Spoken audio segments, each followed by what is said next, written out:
Bonjour et bienvenue dans cette émission et ce live 100% tennis. On va présenter les invités qui sont présents à la maison parce qu'on est toujours confinés, bien sûr, jusqu'à lundi. Michel Ramillon, organisateur de TMC, qui nous fait le plaisir d'être avec nous cet après-midi. Bonjour Michel. Bonjour à tous, bonjour Dorian. Stéphane Duplessis, le président du comité départemental de tennis, qui est présent avec nous pour nous éclairer sur le devenir du tennis ces prochaines heures. Bonjour Stéphane. Bonjour à vous, bonjour Dorian.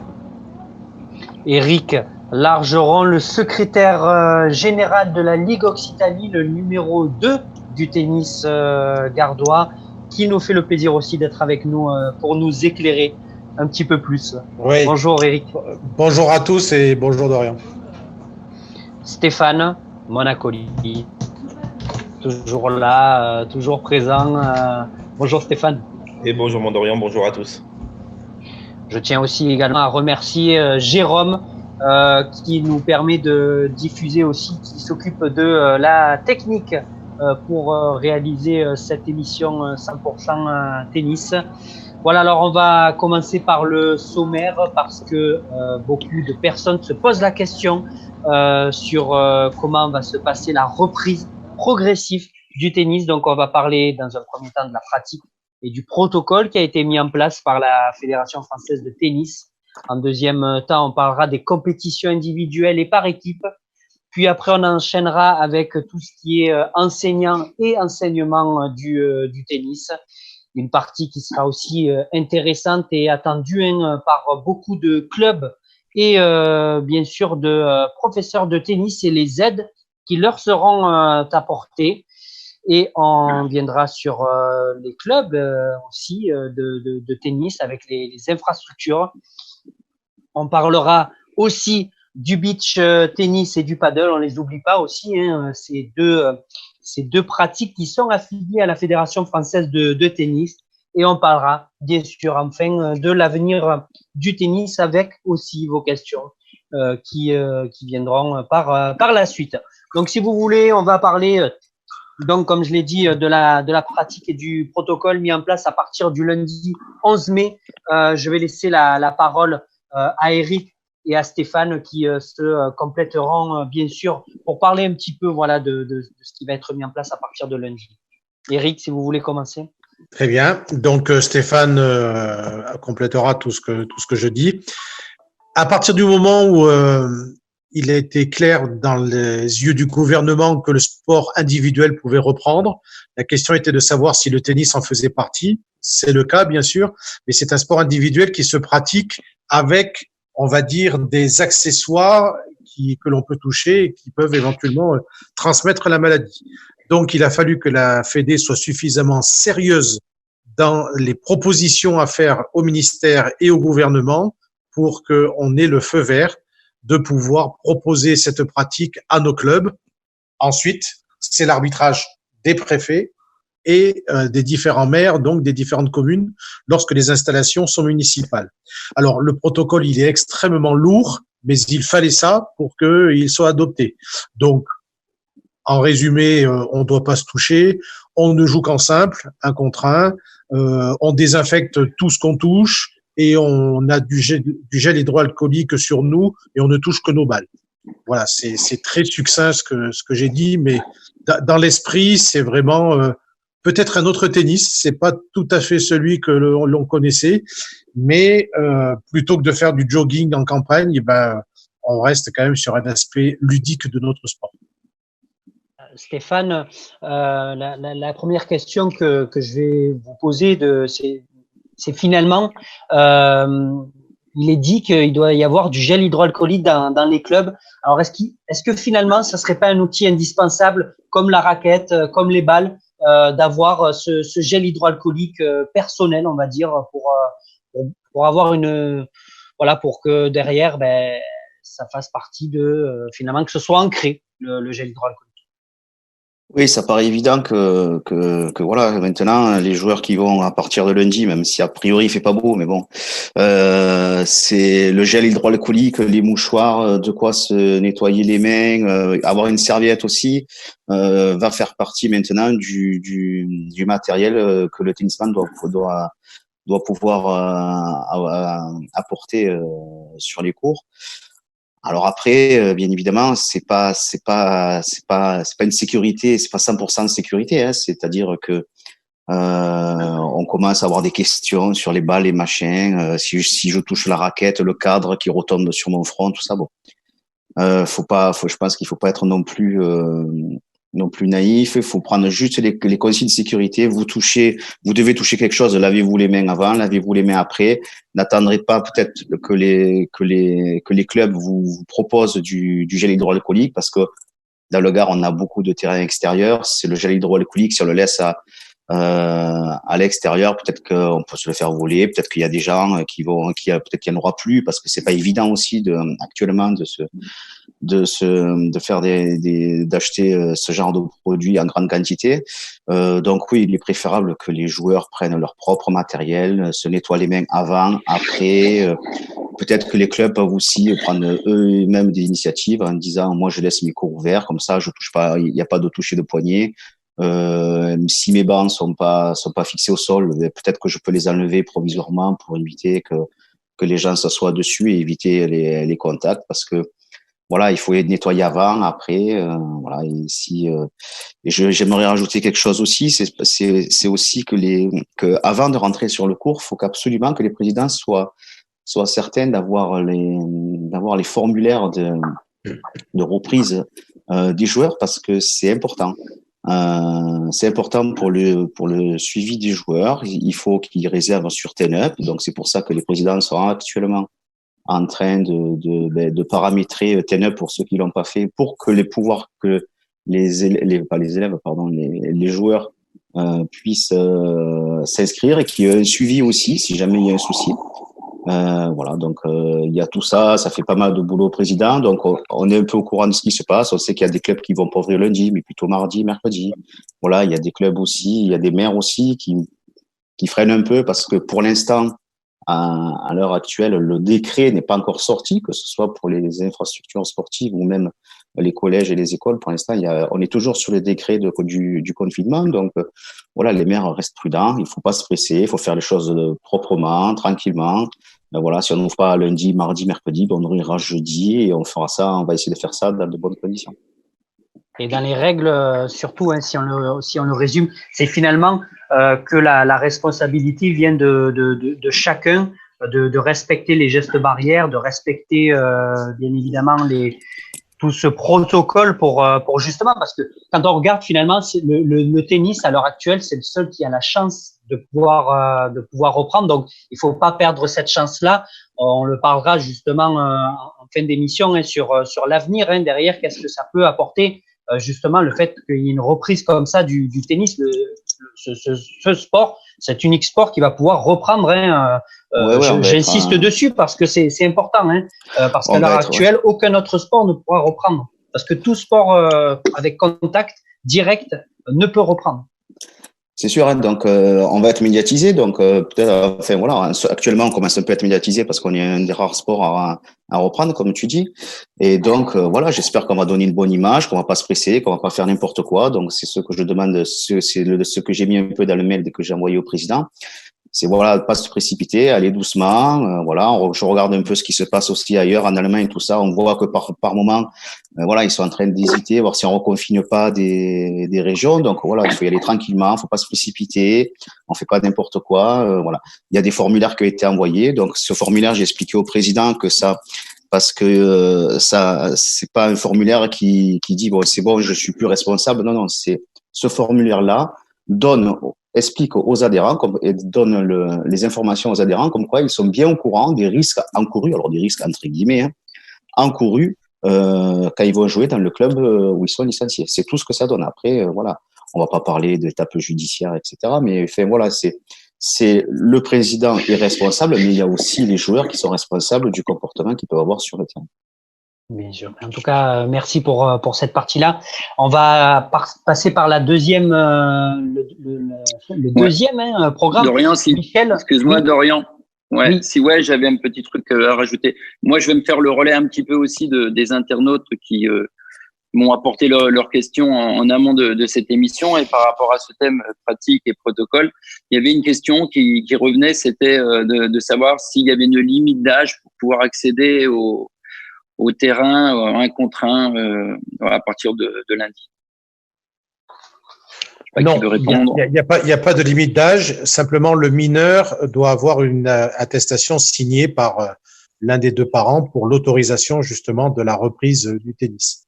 Voilà. Après, l'âge, le gouvernement avait tenté de faire des limites et de dire que les 70 ans devaient rester. Vous avez vu quel avait été le flop politique de cette intervention. Et donc, on en appelle à la responsabilité de chacun de savoir s'il est en mesure de sortir ou pas. Et donc, il y avait une deuxième question par rapport au gel hydroalcoolique. C'est vrai qu'on demande à ce que les joueurs, les adhérents viennent avec leur propre matériel. Il y a l'inquiétude qui, dès lundi, peut-être devant une certaine pénurie par rapport à ce type de produit. Si un joueur n'a pas de quoi se laver les mains ou en tout cas ne possède pas ce gel hydroalcoolique, est-ce que c'est une nécessité de la part des clubs de le fournir? Alors, c'est une nécessité, oui, c'est dans le protocole. Après, le gel hydroalcoolique, c'est c'est la solution de secours. C'est-à-dire que, je rappelle qu'on peut se laver les mains avec du savon, on se frotte bien les mains, c'est aussi efficace que du gel hydroalcoolique. Le gel hydroalcoolique, c'est la dernière solution. Alors, s'il y a des clubs qui sont en difficulté pour avoir du gel hydroalcoolique, suffit de mettre du savon en disponibilité, ce qui est un peu plus facile à trouver, hein. On trouve au supermarché. Donc voilà, il y a cette solution-là pour les clubs aussi. Il n'y a pas que le gel hydroalcoolique qui lave bien les mains. Voilà, surtout que voilà, gel hydroalcoolique, quand on dit se laver les mains, c'est se frotter 30 secondes bien entre les doigts. Voilà, c'est le savon avec de l'eau fait autant utile que le gel. Il y aura justement des fiches techniques pour montrer comment il faut se laver les mains ou pas? Alors, fiche technique, oui, ils ont tout. Alors, je l'ai pas ici, je l'ai pas imprimé, mais bon, voilà, on avait cette fiche-là que j'ai envoyée à tous les présidents. Je sais pas, voilà, c'est ici. On la voit pas du tout, hein. On la voit pas du tout, mais bon, c'est les bonnes pratiques dans les clubs. Ils ont envoyé 3 affiches, hein, ils ont envoyé comment se laver les mains et les gestes barrières. Donc, il y a 3 affiches que les clubs vont pouvoir afficher. Alors moi, je l'ai proposé, je leur ai dit de l'afficher de partout, hein, devant les cours, sur le clubhouse. Enfin voilà, il faut que les gens soient informés de se laver, de faire le geste barrière, de se laver les mains et de respecter donc ces bonnes pratiques. D'accord. Michel, est-ce qu'il y avait encore des questions sur cette partie-là ou pas? Non, c'est bon? Non. Allez, on va passer par la deuxième séquence, c'est les compétitions individuelles et par équipe à l'heure actuelle, où c'est qu'on en est justement par rapport aux compétitions. On parlera aussi un peu de Roland Garros, hein, parce que c'est la question aussi, hein, des passionnés de tennis qui se pose, parce que bon, le tournoi a été reporté, hein, bien sûr, hein, à cause du Covid-19. Eric, en termes de compétition individuelle et par équipe, est-ce qu'on sait à l'heure actuelle quand est-ce que ça va reprendre ou pas? Alors, je laisserai la partie gardoise à Stéphane, bien sûr. En fait, le déconfinement et la reprise du tennis se déclinent en 3 phases. Ce que nous attendons avec impatience à partir de lundi, c'est la phase 1 qui devrait durer 3 semaines, jusqu'au 2 juin.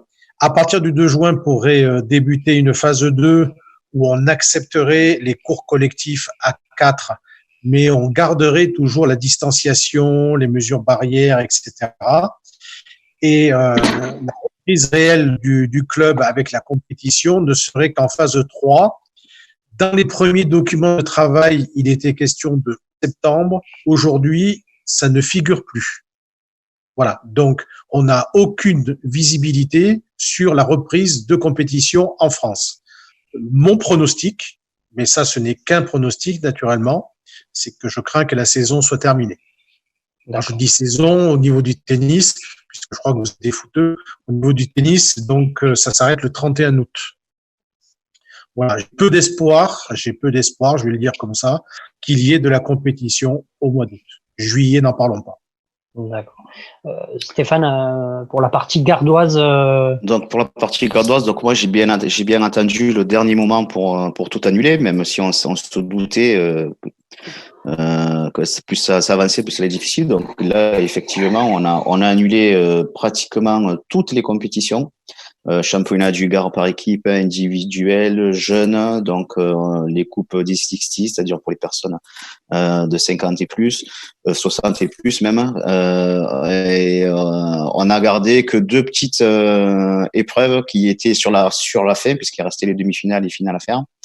Le tennis entreprise aussi a été annulé, donc tous ces championnats et coupes s'arrête dès aujourd'hui, et si on peut, donc j'espère que le pronostic de Eric sera faux, hein, si on peut reprendre un peu avant, ben on essaiera de finir ces demi-finales et finales de ces quelques coupes qui nous manquent, voir aussi le protocole, hein, comment ça se passe, hein, parce que dedans il y avait une coupe pour des personnes de 60 et plus, donc peut-être qu'elle va pas avoir envie de jouer, peut-être, donc on annulera aussi s'il faut. Enfin, voilà, on se presse pas trop pour annuler parce que de toute façon, on connaît pas encore tout.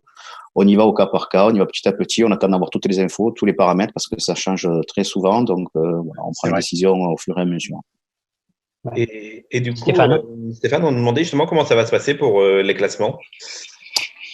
Alors, pour les classements, c'est un peu plus compliqué. Je crois que Eric est un peu plus au courant que moi parce que, voilà, il a le vocabulaire pour. Ce que je sais, c'est que pour l'instant, c'est bloqué depuis mars. Et donc, les classements vont rester figés, si je me rappelle bien, pendant au moins 12 mois à partir du moment où ça va reprendre. Donc, ça veut dire que les joueurs ne vont pas descendre. Ils peuvent monter, mais normalement, ça a déjà peut-être été calculé, mais ils ne pourront pas descendre. Je laisse finir Eric parce que voilà, il est un peu plus au point là-dessus. D'accord. Alors, dans les projets fédéraux, il y a la mise en place d'un classement glissant qui serait valable 12 mois et non pas de septembre à septembre comme c'est actuellement. Et il se trouve que la crise Covid précipiterait au conditionnel un petit peu les choses. Le premier schéma qui était prévu, c'était une reprise de la compétition début juin qui permettrait aux gens de faire une saison sportive, une saison classement, on va dire, jusqu'à fin décembre pour calculer un classement en janvier. C'est-à-dire que le calcul habituel que nous avons en septembre aurait été fait normalement en janvier. Sauf que, comme je vous l'ai dit, début juin, c'est hors de question, ça recule d'autant. C'est-à-dire que si, par exemple, on reprend début août, ça ferait un calcul au mois de mars. Septembre, un calcul au mois d'avril. Sauf que, à un certain moment, il y a quand même de fortes chances pour que, si cela dure trop, le classement des joueuses et joueurs 2021 serait identique à celui qu'ils ont au moment où je vous parle. Voilà. Donc, l'ancienne actualité qui disait que le classement se calculait en janvier est caduque par le fait qu'on n'a pas encore repris et donc on n'a pas les moyens de se construire un palmarès. Je ne sais pas si je suis assez clair, n'hésitez pas à... Oui, je pense qu'on a bien répondu à la question de l'internaute. Je vais me tourner vers Michel parce que vous êtes organisateur de tournois, hein, de TMC. Quand on voit les annonces qui sont faites par la FFT, est-ce que ça comment vous voyez-vous par la suite en étant organisateur de tournois? Est-ce que finalement ce qui est prévu pourra se tenir pour le courant de juillet, hein, parce que bon, on peut le dire parce que c'est un tournoi qu'on couvre, hein, c'est le Nîmes Tennis Tour. Est-ce qu'on peut dire aujourd'hui, à l'heure actuelle, qu'il pourra se tenir dans les bonnes conditions et le protocole ouais. Comme l'a dit Stéphane, on attend au jour le jour les nouvelles et on espère pouvoir garder et maintenir l'organisation du Nîmes Tennis Tour. Je reprendrai aussi quand même la position d'Eric. Je suis un petit peu pessimiste tout de même quand je vois comment se met en place le protocole et les différentes échéances.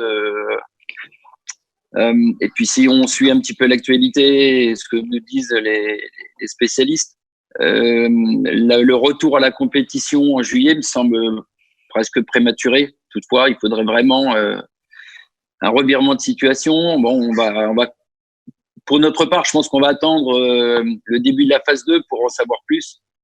Mais j'avoue que ça va être compliqué de garder des compétitions, quelles que soient les compétitions, en tout cas pour les semaines à venir. Et peut-être qu'il serait peut-être plus judicieux ou plus sérieux de reprendre seulement après l'été, quoi, avec la saison de 2020-2021.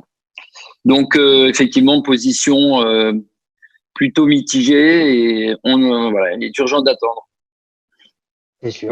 Alors, oui, Stéphane, du coup. On nous demande justement par rapport au tournoi ou aux compétitions, est-ce que justement le circuit des Nîmes va être annulé, également la Coupe de convivialité aussi, par exemple? Vous en savez plus à ce niveau-là à l'heure actuelle? Le circuit des Hauts-de-Nîmes, c'est la même réponse que Michel.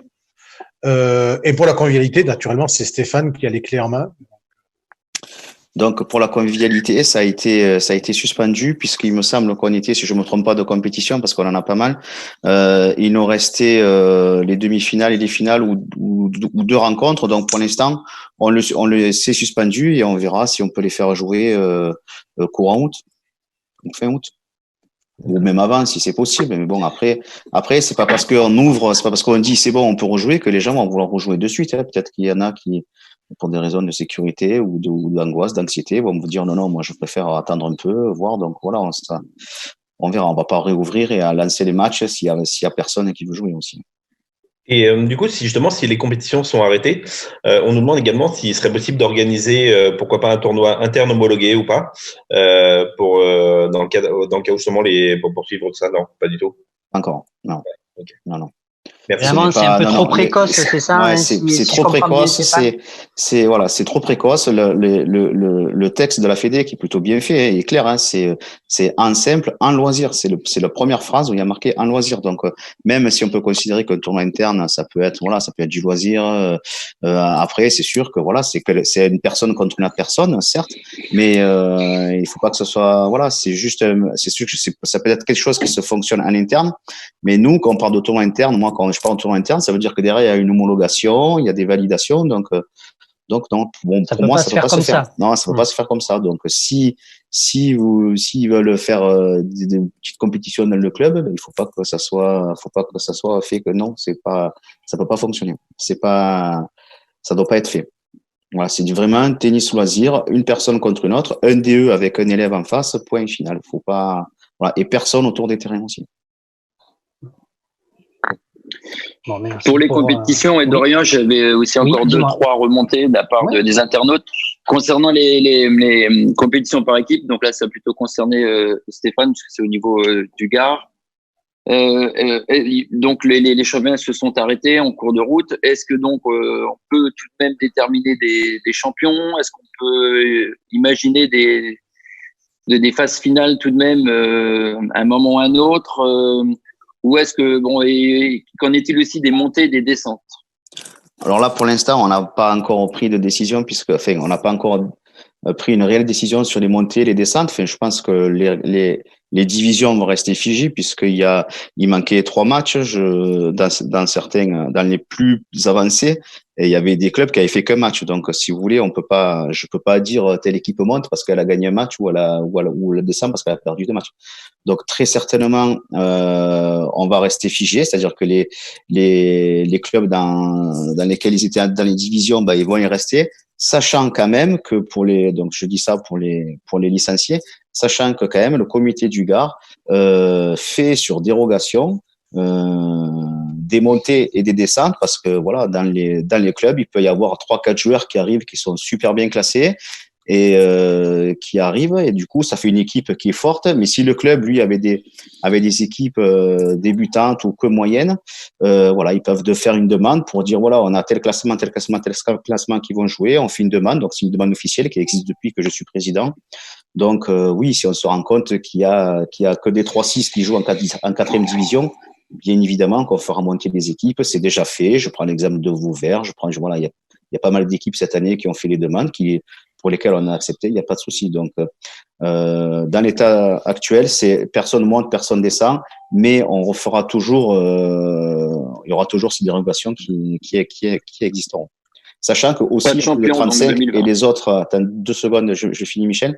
Sachant que dans les autres compétitions, on fait des divisions par poids, c'est-à-dire les capitaines et le président nous donnent l'équipe, ça représente avec des classements, ça représente ce qu'on appelle un poids, et on fait des divisions par poids, c'est-à-dire que les équipes qui sont à peu près homogènes au niveau des classements se jouent entre elles. Voilà, donc ça se fait dans les autres compétitions. Donc là, du coup, les montées et descentes, à la limite, peu importe, parce que de toute façon, vous allez jouer pratiquement tout le temps à votre niveau. Je disais simplement pas de champion, donc. Malheureusement, pas de champion. Okay. C'est ça, c'était la crainte un peu de tout le monde d'une saison blanche sans montée, sans descente, avec finalement voilà. Alors dans différents sports, c'est controversé, hein, bien sûr. Hein, ça sauve le positionnement. Il peut me permettre quand même. Hein. Oui. Ça sauve le Nîmes olympique, hein, au passage. Mais bon, je vous dis ça comme ça. C'est très bien, c'est très bien. Non, voilà. Après, je pense qu'on a répondu un petit peu aux questions en termes. Il y avait encore une peut-être. Ah. De rien, il y avait encore une. Ouais, il y avait encore une question concernant la juste avant, après on parlera de Roland Garros. Voilà. Vas-y Michel, voilà. On t'écoute pour la. Et là, ça concerne pas que le département du Gard. C'est plusieurs tournois avaient soit débuté avant le confinement ou en tout cas qui devaient se dérouler actuellement. On a cru comprendre que forcément ces tournois sont annulés. On a cru comprendre qu'il y avait une possibilité éventuellement de le déplacer. Donc on peut peut-être avoir des précisions sur cette possibilité qui est offerte au club. Et puis, est-ce que parce que je pense à certains clubs, des clubs municipaux principalement, mais pas que, pour qui ces tournois sont une manne financière quand même importante, hein, un financement important pour la survie, et la vie du club. Donc, qu'en est-il de cette premièrement possibilité de reporter un tournoi et de cette perte, de ce manque à gagner, on va dire. Ça, il s'agit du 3e sujet, c'est-à-dire le sujet aide au club. Donc, on veut bien répondre maintenant, mais ça en fait partie, en fait. D'accord. Nous, dans le comité par rapport au tournoi, donc lors de multiples visios que je fais avec Eric et toute la ligue, on a fait la demande, j'ai fait la demande et on l'a fait, tout le monde a été OK pour que les homologations, l'ouverture de la saison 2021 se fasse plus vite pour qu'on puisse pour que les clubs puissent se positionner. Voilà, je sais qu'il y a des clubs qui m'ont déjà demandé est-ce que je peux faire 2 tournois dans la saison? Il n'y a pas de souci, vous pouvez faire 2 tournois dans la saison, il suffit que ça soit harmonisé et que voilà, qu'il n'y ait pas des clubs éloignés de peu de kilomètres qui fassent des tournois identiques au même moment. Voilà, donc ça va pouvoir être fait. Les présidents vont pouvoir faire leurs demandes. L'homologation, a priori, ne devrait pas trop tarder. Donc voilà. Après, concernant les aides, on en reviendra tout à l'heure, mais oui, il y a des choses qui sont prévues. Et sinon, il y a quand même une question là. Je parle aussi sous couvert de Stéphane Devray qui suit les questions sur Internet. C'est une question qui est importante à mes yeux. C'est donc pas de compétition, mais on sait que maintenant on peut organiser des matchs libres qui peuvent compter éventuellement pour les classements. Est-ce que je vois, elle revient plusieurs fois cette question. Est-ce qu'on peut mettre en place ce type de rencontre? Tout à fait. Tout à fait. Match compétition libre, c'est uniquement moi je joue contre Michel. Michel me gagne 6-3, 6-3. Il va sur Haddock, il prend, il inscrit s'il a l'accès. Sinon, on demande au président qu'il inscrive et là il n'y a pas de souci. Le match rentre se comptabilise. Alors il s'est limité en classement. Hein, Eric, si je me rappelle bien, c'est limité en classement. Donc voilà. Alors ce système de compétition libre a été fait au départ pour les plus jeunes, pour les mettre très très tôt en compétition. C'est d'ailleurs moi je trouve que c'est un très très bon système pour mettre les enfants en compétition puisqu'ils jouent dans leur club contre leurs copains. Il n'y a pas de déplacement. Voilà, au niveau des parents c'est beaucoup plus facile. Et oui, les compétitions libres, oui, ça peut être mis en place. Alors, pour les jeunes, ça existe effectivement depuis cette année. Pour les adultes, ça devait sortir en avril. Donc, pour l'instant, on n'a aucune nouvelle. Ça devait être limité en 4e série. Je suis pas certain que ça soit applicable sur les adultes. Pour les jeunes, je pense que il faut tenter de leur faire un match libre avec les mesures de distanciation et tout ce qu'on a répété depuis le début, et voir s'il y a d'autres l'enregistrent. Je n'en suis pas certain, mais si ça marche, il faut pas s'en priver. Ok, merci. On va parler Roland Garros. Forcément, c'était un tournoi attendu, cette année, malheureusement, il a été reporté. Il me semble que d'ailleurs, c'était un peu dans cette période-là, Roland Garros. Il est reporté au 20 septembre et il se déroulera donc du 20 au 4 octobre, si tout se passe bien, si toutes les conditions sanitaires le permettent. D'ailleurs, Roland Garros a communiqué sur le fait que les billets seront remboursés. Pour vous, en tant que spécialiste un petit peu de cette balle jaune, en tant que président, en tant que secrétaire général, votre avis un petit peu sur ce report? Est-ce que il va y avoir du public? Est-ce qu'on le sait, ça, s'il y aura du public? Est-ce que il y aura des diffuseurs qui seront intéressés pour diffuser? Est-ce qu'il y aura des joueurs qui voudront venir? Voilà, c'est un petit peu les questions qu'on se pose à ce stade. J'y vais, Stéphane? Vas-y. Bon, je sais pas si on aura assez d'1 heure d'émission, il en faudra peut-être le double. Bon, allez, je vais essayer d'être rapide. Roland Garros ne peut pas se tenir donc à la date qui était prévue, je crois que c'était dans 15 jours. Fin mai, début juin. Voilà. Donc, à partir de là, le choix de la fédération, c'est un choix que j'ai un petit peu contesté, ça a été de passer en force. Vous savez, comme ceux qui, aux États-Unis, attendent le jour des stalls, dorment devant le magasin jusqu'à 5 heures du matin, et quand ça ouvre, ils sprintent tous jusqu'au rayon. Donc, ça faisait un petit peu cette impression-là. Bon. Par la force des choses, la Fédé a décidé manu militari de placer le tournoi du 20 au 4, comme Dorian vous l'avez dit tout à l'heure. Bon, ça, il y a eu un retocage mondial, on va dire, et après discussion, les tensions se sont un petit peu assouplies, et il est pour l'instant calculé de la sorte que il pourrait y avoir 2 tournois interbattus avant Roland Garros. Donc, les dates que vous avez données, il faut les reculer d'1 semaine. C'est donc, voilà, c'est donc du 27 au 11. D'accord? Donc ça, c'était l'historique du déplacement de Roland Garros. Hier a été annoncé le fait que les places étaient remboursées. Je n'ai pas d'informations sur la tenue ou l'éventuelle tenue du tournoi, mais cet acte-là est quand même un signe. Cela veut dire que, contrairement à des concerts où l'on fait des avoirs ou alors on reporte la place qui sera valable au moment donné, là, on décide de la rembourser. Cela veut dire, à mon sens, que le tournoi ne sera pas celui qui est prévu. Soit il ne sera pas, ce que je ne souhaite pas, bien sûr, soit il sera à huis clos, ce qui serait dommageable, soit on va repenser à une billetterie avec distanciation, peut-être un siège sur 2. Parce que des gens qui ont commandé des places Roland-Garros, qui ont attendu peut-être 4 à 6 heures devant leur ordi pour avoir le précieux sésame parce que la demande est beaucoup plus forte que l'offre. Donc, certains ont réussi à passer ce truc et on leur dit, ben non, vous avez attendu 6 heures pour rien, on vous le rembourse, quitte à ne pas avoir la chance d'avoir la même chose au mois de septembre. Donc, je pense que dans la tête de nos dirigeants français, ce n'est pas le même tournoi. Quant à la décision des diffusions, ça dépend des pays, mais France Télévisions s'est déjà positionné pour, de toute façon, tenir ses engagements sur la retransmission télé. D'accord. Bon, déjà, on sait qu'il y aura un potentiel diffuseur, donc ça sera France Télévisions, comme maintenant chaque année. Stéphane, un petit peu votre avis sur ce sujet. Après, on passera à la suite, bien évidemment. Mon avis, bon, Eric a été très précis, très clair. Moi, ce que j'espère, c'est que oui, voilà, il y a le diffuseur, donc c'est déjà bien. Après, voilà, je pense que j'ai la même avis qu'Eric. Ça a été remboursé parce que très certainement, ça va être soit du huis clos, soit une chaise sur 2, une chaise sur 3. Donc du coup, les gens qui étaient côte à côte, ben c'est mort.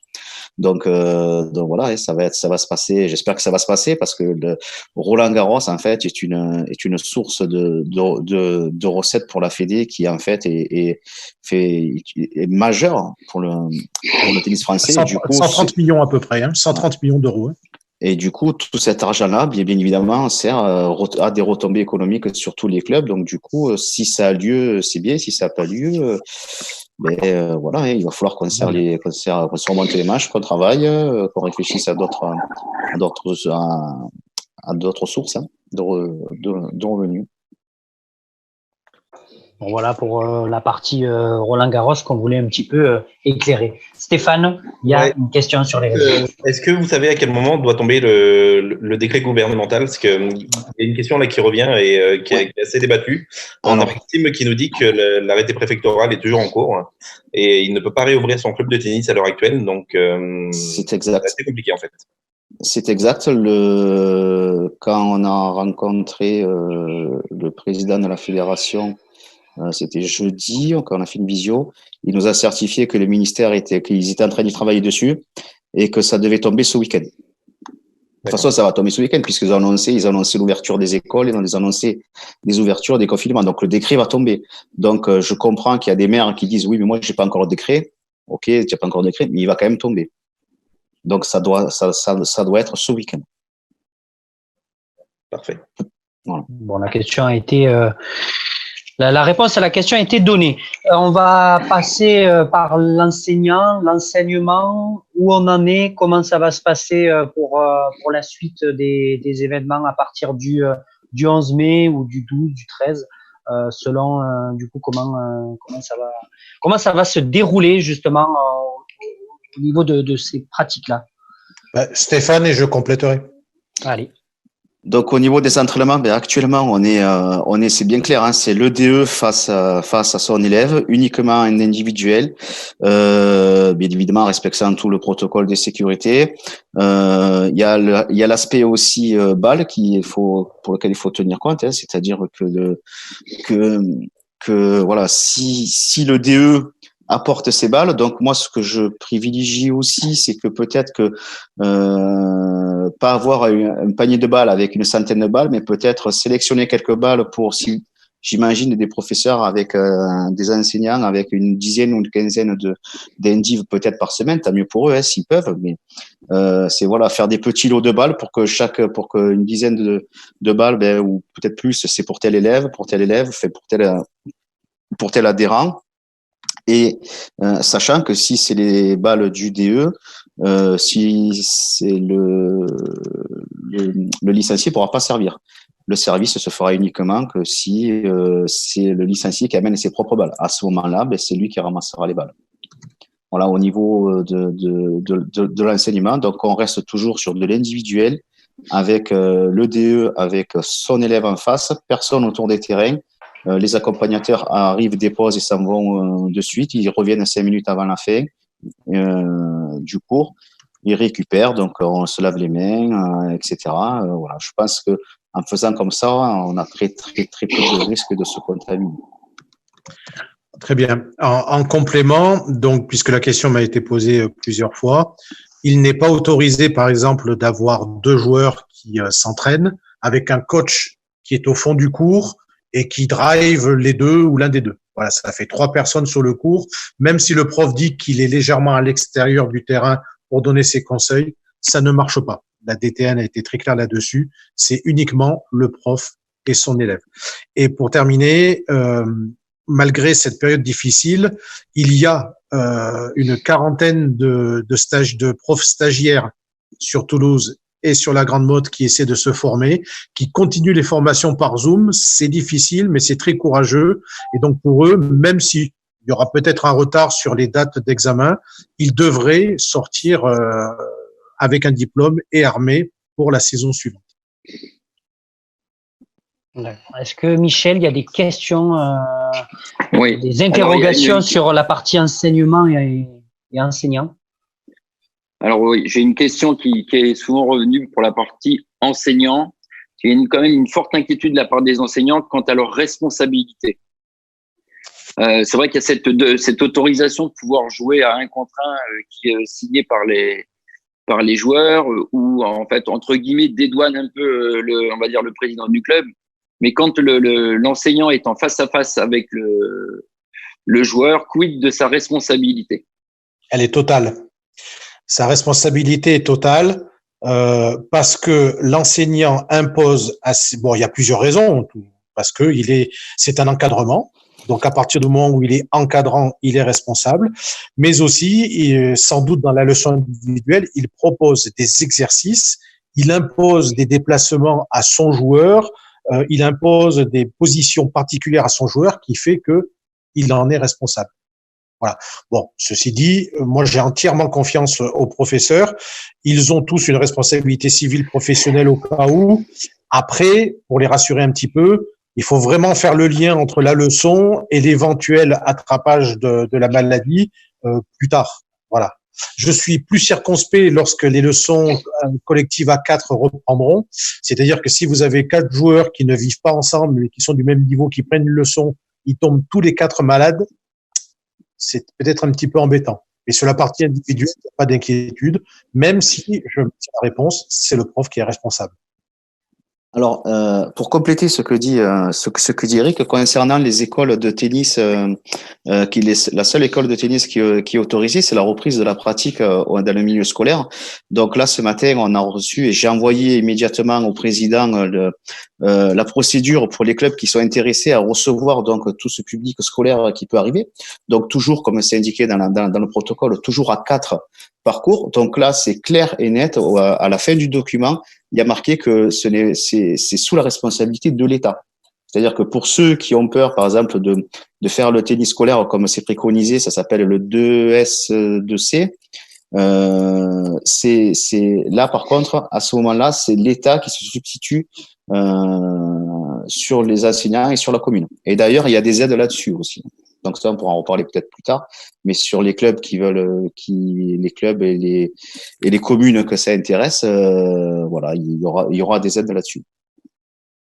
Il y a des cas, Stéphane, où alors moi j'ai envoyé, voilà, la fédération a fait une demande pour savoir s'il y avait des départements qui étaient pilotes. Donc pour l'instant, moi j'ai pas répondu parce que voilà, je veux voir d'abord si j'ai des prétendants. Le mail est parti aujourd'hui. Je leur ai demandé d'avoir un retour assez rapide puisque voilà, ça va se mettre en place. Sachant qu'il y a plusieurs intervenants, il y a la commune, il y a l'inspection académique, il y a le professeur qui intervient. J'ai envoyé une convention à tous les présidents, une convention type qui a été faite par l'État. Donc voilà. Et là, par contre, dans ce domaine-là, le moniteur, ce n'est pas lui le responsable, c'est l'État.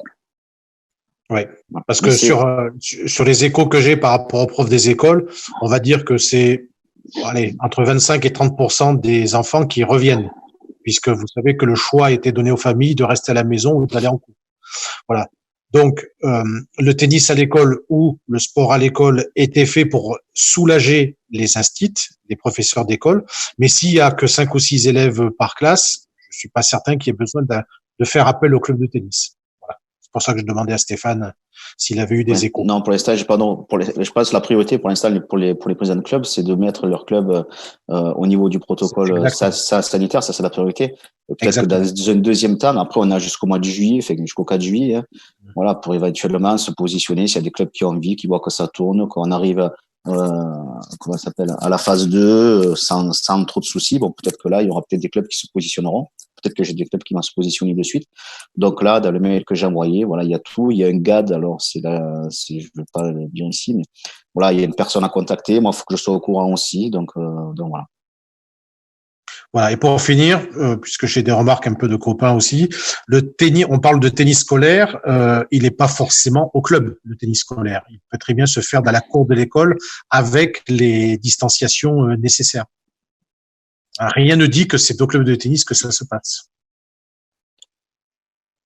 D'accord. Alors, est-ce que Michel, il y a encore des questions, des interrogations sur cette partie-là ou c'est fini? Pour le mois de mai, donc les enseignants ne travaillent pas, en tout cas au moins jusqu'au 11. Est-ce que il y a une prise en charge du chômage partiel prévue pour le mois de mai pour les enseignants salariés?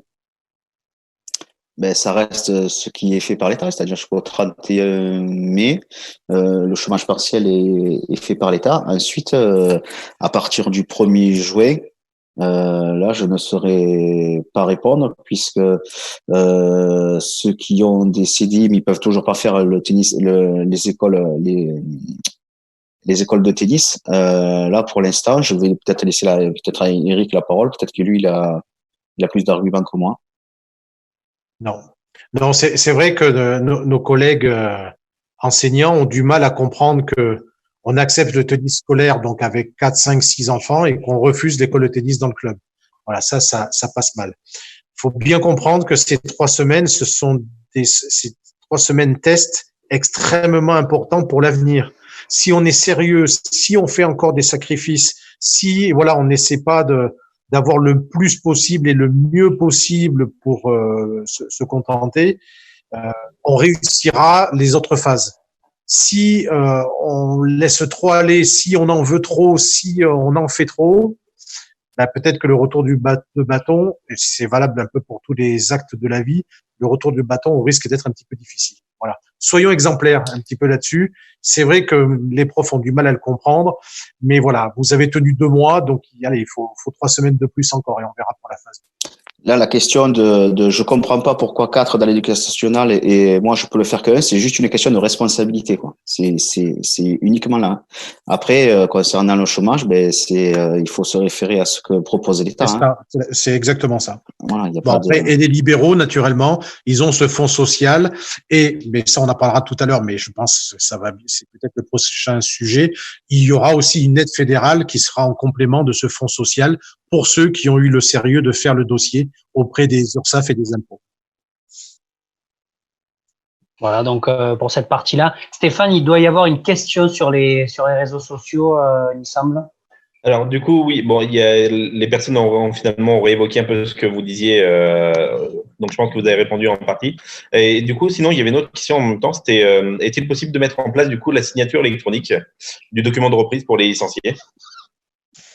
Oui, bien sûr. Oui, ça pose pas de souci.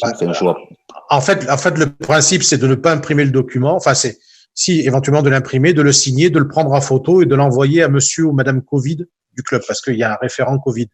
Le tout, c'est que le club ait la preuve que la personne soit d'accord avec les conditions de reprise dictées par la fédération. Voilà. Parfait. Merci. Super. Bon, on va partir sur une partie qui intéresse tout le monde. Forcément, c'est la partie finance pour les clubs, pour les DE. Donc, je rappelle, les DE, c'est des diplômés d'enseignement professionnel. Les aides qui vont être apportées au club à ce stade, où est-ce qu'on en est? Quels sont le montant, alors pas non seulement pas par club, parce que je doute qu'il y a des choses qui sont pas forcément encore, vous allez peut-être me répondre à la question, mais au moins l'enveloppe prévue au niveau national pour l'ensemble des clubs de tennis. Stéphane ou Eric, comme vous voulez. Vas-y Eric. Comment tu vas? Allez, Gio. C'est parti. Sinon, je tranche. Il a été donc annoncé une enveloppe de 35 millions pour, je cite, la reprise de l'écosystème du tennis français. D'accord? Donc, ces 35 millions sont divisés en 3 parties. Une partie pour les clubs qui se lève à 21 millions. Et dans cette partie, il y a 2 sous-parties. Le plan de sauvegarde, c'est-à-dire sauver les clubs qui sont aujourd'hui dans le rouge à cause du Covid, donc une enveloppe de 2 millions, et ensuite un plan de relance qui va durer jusqu'à fin 2021 pour des aides sur des actions qui permettent de faire revenir les gens, de renflouer les caisses des clubs, etc., qui sont à 19 millions. Et ensuite, l'enveloppe autre, c'est 14 millions, ça concerne les gros tournois qui n'ont pas pu se tenir. Alors nous, on a eu la chance avec l'Open Sud de France, que ce soit en février, mais il y a l'ATP de Lyon, il y a l'ATP de Metz, il y a les internationaux féminins de Strasbourg, il y a d'autres tournois également à but lucratif qui sont organisés par des sociétés qui seront aidés. Il y a également des juges arbitres internationaux dont c'est le métier et qui ne peuvent pas exercer donc depuis la mi-mars. Il y a aussi, et c'est ce qui nous intéresse le plus, Stéphane et moi, les diplômés d'État qui sont indépendants, donc qui ne sont pas salariés des clubs. Voilà. Donc après, alors je rentre un petit peu dans le détail sur le plan des 2 millions. Qu'est-ce qu'un club qui est dans le rouge? C'est un club qui, de par le fait qu'il a été arrêté pendant 2 mois, n'a pas pu générer les recettes nécessaires pour son fonctionnement. C'est souvent des clubs privés. C'est parfois des clubs qui faisaient des tournois où la buvette marchait à fond, etc. Et là, il n'y a rien du tout. Donc voilà, c'est tous ces clubs-là. Donc il faudra à un moment faire un dossier, justifier le manque à gagner. Alors la fédération ne comblera pas, hein, mais elle aidera quand même. Par exemple, si un club dit je fais 6 000 euros au bar et je fais 10 000 euros de bénéfices sur le tournoi, il faudra un moment qu'il le prouve. Voilà. Donc il y aura des pièces comptables un petit peu à fournir pour pouvoir justement aider ces clubs-là. Quant aux clubs privés, effectivement, ils perdent des locations, ils perdent différentes choses. Les entrepreneurs et les responsables padel perdent également beaucoup parce que même si la fédération les gère, ils ne sont pas concernés encore par la reprise. Pour le padel, je trouve que c'est un petit peu dommage, mais bon, peut-être qu'on y reviendra tout à l'heure. Mais voilà, c'est surtout pour ça. Et les 19 millions, ça pourrait concerner la plupart des clubs qui ont l'intention de se relancer, qui ont peur peut-être que à la rentrée, bien que notre sport soit sécuritaire, les gens n'osent pas venir. Et tous ces plans-là qui nécessiteront de gros moyens, on les donnera pour que les clubs puissent financer et puissent faire repartir la machine. Voilà. Moi, je vais rajouter pour les tournois, je vais redescendre au niveau départemental, puisque là, on parlait au niveau national. Au niveau départemental, puisque je rebondis sur ce que disait Eric par rapport au tournoi. Donc, Eric me l'a confirmé, me dira si je dis pas de bêtises, mais la Ligue et la Fédération ont pris la décision pour les clubs qui avaient homologué des tournois et qui n'ont pas pu être faits. La cotisation sera remboursée. Le taxe d'homologation est remboursé, oui, tout à fait, intégralement. Et après, il y aura cette aide de 2 millions d'euros. Donc, bien évidemment, ça sera plafonné, comme vient de le dire Eric, qui pourra venir, donc, suivant les pièces, etc., qui pourra aussi commencer à abonder les aides des clubs. Et après, il restera les 19 millions. Et là, par contre, c'est les comités qui seront en charge de monter les dossiers avec les clubs. Après, ça sera validé par moi-même. Ça remontera à Eric, à la Ligue, et ça sera validé en comité directeur. Et de là, ça montera à la Fédé, le COMEX validera toutes ces aides, et ça redescendra directement de la fédération dans les clubs. Pardon Dorian. Ce que je tiens à préciser, on est en pleine réflexion avec Stéphane, puisque dans ce plan de 35 millions, il y aura une participation très importante des fonds de la Ligue Occitanie ainsi que des comités, en particulier du comité du Gard. Donc, on va appeler ça un plan de relance FFT, on va appeler ça de l'argent FFT, mais il y aura sans doute un bon tiers qui viendra des territoires et donc des diverses cotisations que nous avons pu mettre de côté depuis de longues années maintenant par une gestion qui a été la plus saine possible. Alors moi j'ai une question. Alors après Michel il en aura aussi il me semble. Est-ce que la Fédération française de tennis fait comme les autres sports, contracte un prêt au niveau de l'État pour pouvoir justement aider les clubs? Est-ce qu'on le sait ça? C'est quelque chose. Alors c'est quelque chose qui va être décidé. Tout d'abord le 14, puisqu'il y a par Zoom un conseil des présidents de toutes les ligues de France, donc pour justement tester leur avis. Et le 15, donc le comité exécutif de la fédération va se prononcer. Et il y a du pour et du contre, mais là, voilà, il y a sans doute il y aura un prêt justement pour pouvoir assurer la trésorerie, surtout si Roland Garros ne se tient pas. D'accord. Et Michel, oui. Juste pour compléter, peut-être que ça va intéresser aussi les internautes et les présidents qui nous écoutent, c'est l'échéancier de ces aides immédiates. Donc là, justement, Eric parlait du 14 et du 15 mai. Donc le 15 mai, ces aides, notamment les aides qu'ils appellent immédiates de 2 millions d'euros, vont être votées. Les dossiers vont nous remonter la semaine d'après, donc c'est-à-dire fin mai, les dossiers seront remontés, ça sera transmis dans les clubs ou envoyé directement par les clubs. Et début juin, les premiers dossiers pourront être remontés à la Fédé, notamment pour ces aides pour les 2 millions d'euros. Donc ça va aller très vite pour ces aides-là, pour ceux qui n'ont pas pu faire leur tournoi, qui ont dû l'arrêter. Donc voilà, les dossiers vont arriver début juin. Voilà, les dossiers pourront être remontés. On a eu une confirmation par la Fédé dans la semaine. Alors, si c'était une question effectivement qui aurait pu être posée par les internautes, vous l'avez la réponse, et donc les choses vont se faire assez rapidement par rapport au contexte actuel. Michel, il y a des questions sur les réseaux. Tu en as vu aussi un petit peu en amont. Fais-nous-les un petit peu remonter. Donc, il y a plusieurs questions, effectivement, et certaines sont redondantes puisque je les vois défiler sur Facebook actuellement. Est-ce que les tournois qui étaient prévus et qui sont annulés pourront bénéficier du remboursement des droits d'homologation? Oui. Si oui, quelle en est la démarche? C'est une démarche automatique. Bon, je pense que ça se fera d'ici la fin de la saison, mais de manière plus sûre d'ici avant début juillet. Et par virement, après ça. Et par virement, oui, on fera un virement.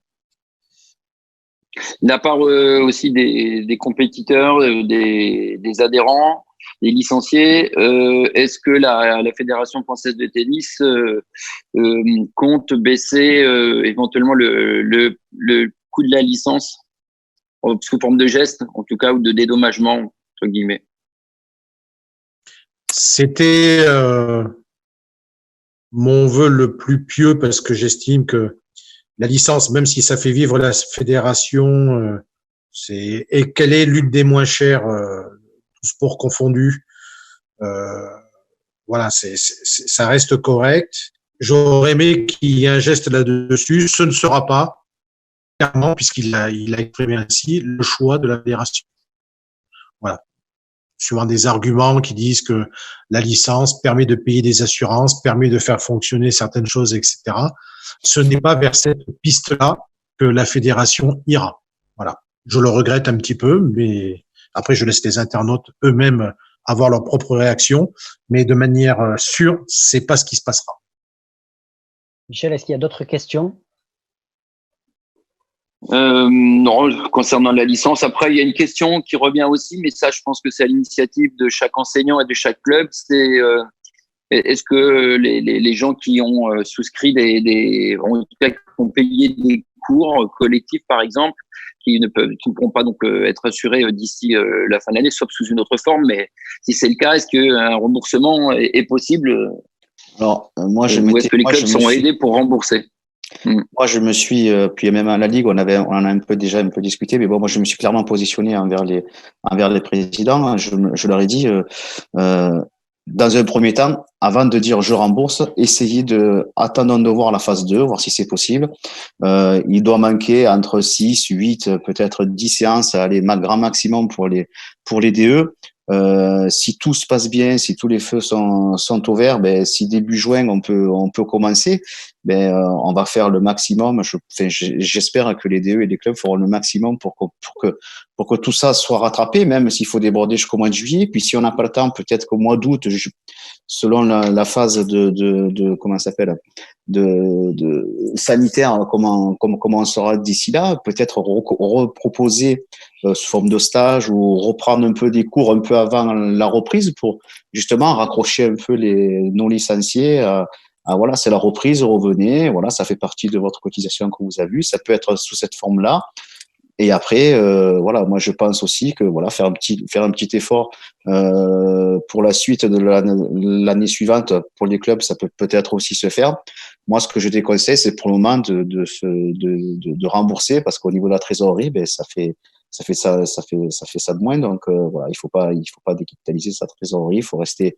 Voilà, pour l'instant, il faut attendre. Voilà, il nous reste encore quand même on va dire pratiquement jusqu'au 10 juillet pour pouvoir faire des cours, éventuellement à 4. Donc, attendons, ne prenons pas des décisions trop rapides, parce que voilà, peut-être qu'on va pouvoir rattraper des cours. Alors, si on peut pas rattraper, après, oui, c'est là où les clubs, ils feront des demandes d'aide. On verra comment on pourra s'organiser. Je vais compléter ce que dit Stéphane. Alors, je souscris totalement à ce qu'il a dit. Je vais être un petit peu plus technique.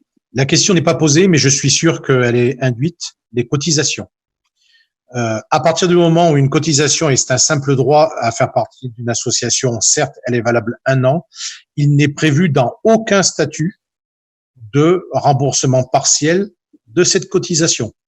Par exemple, quelqu'un qui se blesse 3 mois, qui a une blessure grave et qui ne peut pas jouer au tennis pendant 3 mois, parfois il tente le coup en disant est-ce que je peux avoir la ristourne d'un quart de la cotisation? En général, on répond non. Les voyages en Australie ou les blessures font partie des aléas de la vie. Le Covid en est un gros, mais ça reste un aléa. Donc, sur les cotisations, alors certains peut-être essaieront de faire des gestes, mais effectivement, on déconseille fortement de rembourser. Après, sur la partie enseignement, il y a 2 cas de figure. Il y a d'abord le prof salarié. Il faut savoir que dans la plupart des cas, il a été mis en chômage partiel. Autrement dit, le club va percevoir une indemnité qui correspond à 74% du prix brut, du salaire brut. Ça veut donc dire que le club va toucher de l'argent et donc si il rattrape par la suite les cours, cela veut dire que le prof n'était pas forcément en chômage partiel puisqu'il fait le travail mais plus tard. Donc il faut que le club soit intelligent en essayant de proposer autre chose, pas quelque chose qui ressemble à vraiment un vrai rattrapage, parce qu'il faudrait pas que la direction du travail dise ah ben non, vous avez rattrapé donc il n'y a plus de chômage. Voilà, ça c'est un premier élément. Et le deuxième élément, c'est là où je compatis beaucoup, c'est pour les libéraux, qui eux, c'est un contrat moral direct avec la clientèle. Eux, je pense que pour en connaître beaucoup, la plupart ne pourront pas rembourser. Ces gens-là ont déjà perdu une manne financière très intéressante pendant les vacances de Pâques, qui en général sont très lucratives. Donc, le reste des cotisations, entraînement, c'est pour vivre, c'est pour payer son prêt, c'est pour payer son électricité, c'est pour ses cotisations maladie, etc. Il pourra pas. Donc lui, ce prof-là, par contre, il va faire avec tous les moyens possibles de pouvoir compenser un rattrapage et de compenser donc le fait qu'il n'y a pas eu cours pendant plus de 2 mois. Voilà. En espérant qu'on arrive le plus possible. Désolé d'avoir été un petit peu long, mais je préfère être précis. Non, mais c'était une partie importante à laquelle on était très attachés et Michel avait eu pas mal de retours par rapport à ça. Hier encore, on en parlait un petit peu en réunion, parce que effectivement, c'était une partie très délicate, très complexe, où il fallait apporter des réponses claires, les plus précises possibles. Je vais me tourner vers Stéphane, mon acolyte. Est-ce que tu as des questions sur les réseaux sociaux ou pas? Alors là, du coup, il y en a une qui vient d'être posée justement sur, notamment par contre, sur l'abonnement à l'année. Comment ça se passera pour ces personnes? L'abonnement à l'année, enfin bon, je répète ce que j'ai dit, c'est ce que j'ai dit tout à l'heure. C'est un abonnement à l'année. Les aléas, le Covid, c'est sûrement pas les dirigeants du club qui l'ont créé. Donc voilà. Ce que j'attends aussi de nos amis licenciés, certes, voilà, ils ont été lésés par le fait qu'ils n'ont pas pu jouer, qu'ils n'ont pas pu avoir de cours. Le maître mot, c'est quand même solidarité. Parce que ces situations-là ont mis des personnes en très grande difficulté professionnelle. Donc voilà, j'insiste beaucoup sur le fait d'être solidaire et je comprends le fait qu'on réclame, mais voilà, je sais que les dirigeants de club feront le mieux qu'ils peuvent. Je sais que les profs essaieront de rattraper du mieux qu'ils peuvent, mais on peut pas leur demander d'être ruinés parce que il y a eu le Covid et ils se sont retrouvés comme ça. Voilà. Et j'ai une grosse pensée aussi pour tout ce qui est restauration et bar parce que ça reste quand même le même problème. Merci Eric. Merci pour la question aussi qui a été posée parce que il y a des choses qui méritait aussi d'être plus clarifié. On va parler maintenant, après avoir longuement discuté sur cette partie, alors même si on débordera un petit peu, parce que bon, on est dans un contexte un peu particulier au niveau du tennis par rapport aux autres clubs, aux autres activités sportives. On va parler cette fois-ci de la partie club et infrastructure. Qu'est-ce que aujourd'hui vous pouvez nous dire par rapport à ça, et je vais me retourner vers Stéphane, le président du comité du Gard, pour cette partie. Eric, bien sûr, complétera, parce que c'est bien d'avoir les deux avis tranchés à ce stade où c'est qu'on en est par rapport au club et aux infrastructures, sur les autorisations, sur les arrêtés municipaux. On en parlait un petit peu, parce que c'est pas forcément parce que le tennis peut reprendre que il y a pas un arrêté qui peut être posé par les mairies et interdire du coup la pratique. Stéphane, je vous laisse la parole pour. C'est un peu, si on peut imaginer ça, c'est un peu comme un millefeuille, hein, c'est-à-dire on attend que le décret tombe. Après, ensuite, si on a l'accord du préfet, et ensuite, si on a l'accord de la municipalité, à ce moment-là, il y aura qu'à se partir de ce moment-là qu'on pourra rouvrir nos installations. Et ça, c'est au niveau des infrastructures, hein, voilà, on n'a pas le choix, on est obligé de passer comme ça. Il faut attendre. Il faut attendre que les décrets tombent. Il faut aller, une fois qu'on aura la connaissance que le préfet valide, donc, ou s'oppose pas à ces ouvertures d'infrastructures. Après, c'est au président d'aller contacter le maire, parce que parfois, il y a des mairies qui ont peut-être fermé les installations sportives complètes dans lesquelles se trouvent les structures de tennis. Donc là, ça va être, après, il faudra appeler les maires pour qu'on demande qu'on ouvre, parce que voilà, eux, ils ont les autorisations, on a des protocoles, etc. Alors, je sais que parfois, ça peut être compliqué là-dessus. Hein. Je pense à des clubs dont le maire est un peu réticent, ou pour l'instant, met les freins, appuie fortement sur le frein pour pas ouvrir. Donc, après, ça va être de la négociation, et après, en espérant qu'on puisse revenir à une situation pas normale, mais au moins les clubs puissent rouvrir et que les joueurs puissent commencer à rejouer. Alors, est-ce que, avant de vous donner la parole, Eric, j'ai une question au niveau du Gard. Est-ce que aujourd'hui, il y a des clubs qui ne pourront pas réouvrir lundi suite à des arrêtés municipaux par les mairies? Alors, pour l'instant, je n'ai pas connaissance. Ce que je sais, c'est que voilà, il y a des clubs qui vont ouvrir plus tard, parce que le temps de tout préparer, de remettre tout en état, de préparer donc tout le protocole. Donc voilà, ils se donnent jusqu'à mercredi pour ouvrir. Oui, après il y en a qui vont ouvrir lundi, il y en a qui vont ouvrir mercredi. Il y a des présidents aussi qui vont refuser à ce que ça soit ouvert, parce que voilà, ils ont peur de s'engager, ce qu'on peut comprendre. Hein. Et après, les maires, pour l'instant, si vous voulez, je pense que leur priorité, je les comprends, hein, ça sera l'ouverture de l'école lundi, l'ouverture des écoles lundi, et le tennis, voilà, ils vont dire peut-être, attendez lundi ou mardi ou mercredi que je puisse voir comment ça se passe, parce que je pense que leur priorité à eux, ça va être l'ouverture des écoles. Alors, parce qu'à l'heure actuelle, en fait, il y a l'arrêté du ministère est daté jusqu'à dimanche minuit. Mais après, derrière, il peut être renouvelé par décret dans le week-end. Donc, on le rappelle, le décret, on pose directement sans passer par l'Assemblée nationale et le Sénat. C'est quelque chose qui est imposé, qui est une mesure rapide de loi pour justement cadrer la chose la plus rapidement possible. Eric, pour vous, votre parti au niveau de la Ligue, sur cette partie-là des clubs et des infrastructures, est-ce que vous avez des informations à nous faire passer? De par les diverses communications un peu à gauche et à droite, c'est très partagé. Il y a des maires qui ne veulent absolument pas prendre le risque. Il y a des clubs qui ne veulent pas prendre le risque non plus, parce que les installations ne ferment pas bien, le sens de circulation n'est pas bon, donc voilà, ils font rien. Et puis il y a d'autres qui ouvrent. Voilà. Je dirais que sur une proportion, on est à peu près à 50-50 sur la région Occitanie. On n'a pas eu, heureusement, sur les 13 préfets des 13 départements, un préfet qui a dit niet, parce qu'il faut savoir que le préfet de l'Isère a interdit à tous ces clubs d'ouvrir parce qu'il estime que le tennis est un sport de contact, parce qu'il y a contact entre la balle et la raquette. Voilà, dixit le préfet. D'autres maires qui ne veulent pas ouvrir parce qu'ils estiment que quand on est l'un en face de l'autre, ça devient collectif.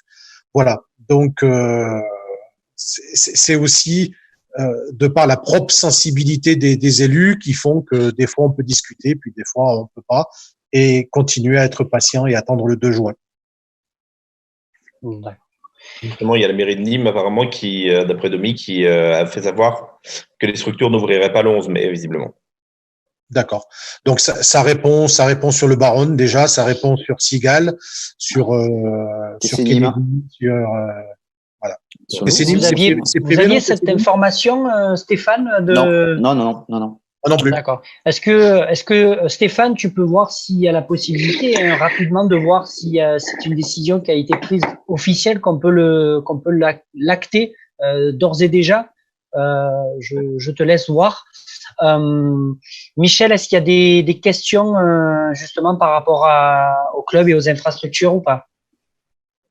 Oui, il y a une question, c'est on va dire des conseils pratiques qu'on pourrait donner au club pour faciliter la reprise. Alors, je vais donner 2-3 exemples, mais vous compléterez. Par exemple, je sais que certains clubs comme le TC Nîmes ont décidé d'enlever leur banc.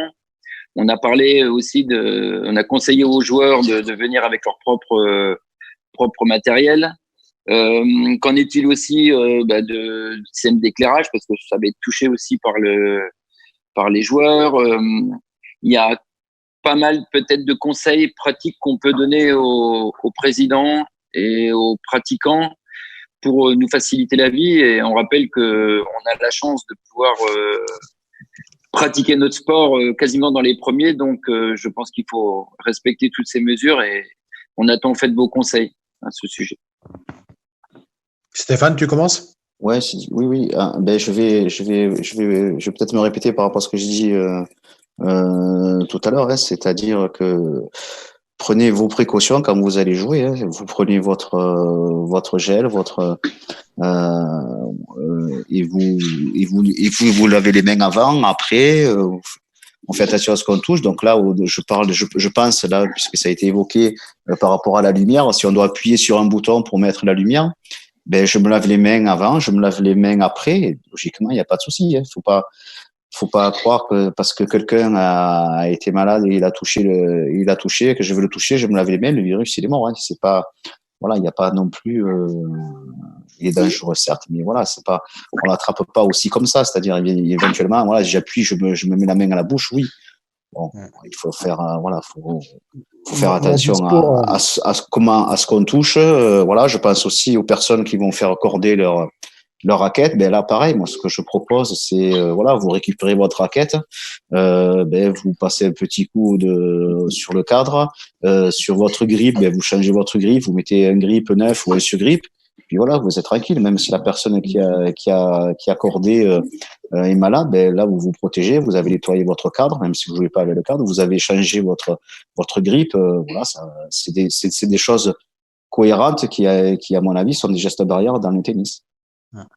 Je souhaite compléter peut-être avec un discours qui ne plaira pas aux auditeurs et je m'en excuse, mais je préfère être honnête.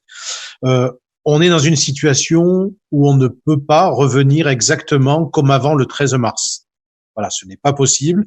Donc, les moyens aussi de se protéger, c'est peut-être de proposer des plages horaires relativement réduites. Donc, peut-être ne pas prévoir le soir à l'éclairage. On a la chance qu'il fasse nuit tard. Peut-être ne pas ouvrir aussi tous les terrains. Parce que quand on passe une traîne sur des terrains, même en terre battue synthétique, il faut désinfecter la traîne qui passe sur la terre que l'on fait à la fin de la partie. Donc voilà, soyez prudents. Si sur 5 cours, il y en a que 2 ou 3 d'ouverts, c'est pas plus grave. S'il y a que certains créneaux horaires et pas d'autres, c'est pas grave non plus. Voilà. J'ai choqué personne. Alors, du coup, non, après, je pense que ça reste du bon sens. Finalement, tout ça fait partie de ces règles à respecter. Je pense que vous avez dit en même temps le fond de votre pensée, mais en même temps aussi la réalité du contexte actuel. Stéphane, il y a une question sur les réseaux sociaux. Je suis en même temps aussi. Je regarde un petit peu les réactions. Je t'écoute. Du coup, là, c'est pas vraiment une question, c'est plus par rapport à l'information là que donnait un internaute justement sur la mairie de Nîmes. Oui. À peaufiner, je pense, d'ici lundi. Mais le tennis club de Nîmes, lui, par contre, sur son site internet, annonce bien la réouverture de ses portes à partir du 11 mai dans le respect des protocoles. Donc, je pense qu'il y a une ambiguïté pour l'instant là-dessus et ça sera vraiment d'ici lundi, quoi. C'est pour ça qu'il faut attendre, il faut y aller. Voilà. On va d'abord attendre le décret. Ensuite, on va d'abord voir ce que dit le préfet. et ensuite les maires des communes voir s'ils sont OK pour ouvrir. Donc, je comprends que les clubs annoncent l'ouverture, voilà, ils se préparent, je peux comprendre, mais il faut aussi que les licenciés gardent ça quand même en tête, que ça peut être arrêté au dernier moment parce que le maire de la commune décide pour la sécurité de ses concitoyens de ne pas ouvrir des installations sportives. Il faudra l'accepter, ça va durer 3 semaines de plus, on attendra début juin pour voir la suite. Hein. Et d'ailleurs, Stéphane, justement, il y avait une personne qui posait la question de savoir si, vu que les maires seraient plus ou moins frileux, si le comité ne pourrait pas faire un courrier dans ce sens pour leur expliquer un peu la démarche et du coup leur donner l'envie justement de reprendre à ce niveau-là. Je peux, mais je ne garantis pas l'ouverture. Je peux leur expliquer que je peux leur expliquer qu'il y a un protocole qui est fait, qui est validé par le ministère des Sports, ministère de la Santé, qu'il y a des experts dans la Fédé d'ailleurs, il y a eu des experts aussi, des médecins, des infectiologues qui ont participé au protocole. Donc c'est pas un protocole qu'on a imaginé comme ça. Donc oui, ça peut être faisable. Après, j'ai peur que ce soit un coup d'épée dans l'eau et que ça pas grand-chose. Et ça pourrait même avoir l'effet inverse. Donc il faut qu'on soit effectivement prudent. Dites-moi, je suis pas ni moi, mais le TC Nîmes c'est privé, non? Oui, c'est privé. C'est pas. Alors justement, c'était la question de Bernard Decker, le président du TC Nîmes. Est-ce que toutes ces mesures sont aussi pour les clubs privés comme pour les clubs sur la réouverture, alors puisque j'ai aussi pas mal de clubs sur l'Hérault, sur la réouverture, donc à partir du moment où ils sont propriétaires des installations, ils sont déconfinés, donc ils peuvent tout à fait pratiquer. Par contre, ils sont affiliés à la fédération, donc on veillera bien à ce que les règles, le protocole fédéral soient appliqués. Je ne suis pas certain que la décision nîmoise leur incombe, comme les Hauts-de-Nîmes d'ailleurs. Oui, donc du coup, c'est pour ça qu'on a l'ambiguïté du comité privé municipal. Si le préfet passe par-dessus, là par contre, ce sera souverain. Voilà, donc la décision qui a été donnée tout à l'heure sur un possible arrêté de la mairie de Nîmes concernant les clubs, c'est une décision à prendre avec des pincettes parce que pour le moment, il n'y a absolument rien d'officiel. Il y avait une question, c'était sur le décret. Est-ce que du coup les clubs doivent forcément attendre le 11 mai parce que il n'y a pas de est-ce que c'est sûr qu'il y aura avant dimanche minuit le décret, est-ce qu'on le sait ou pas? Il est prévu aujourd'hui le décret. Il est prévu aujourd'hui. Ah oui, parce que de toute façon, dans le décret, il y aura les installations sportives, enfin, il y aura tout le côté sportif, mais il y a aussi les écoles et les collèges. Donc, du coup, ça sera un seul décret qui gérera tout ça. Donc, obligatoirement, il va tomber avant lundi. Il y aura un décret, voilà. C'est sûr, avant dimanche minuit, quoi. Voilà, il y aura avant le 11 mai. Oui. D'accord. Voilà, c'était une question que j'avais vue. La Fédé a suffisamment travaillé avec le ministère des Sports et proposé des choses au gouvernement.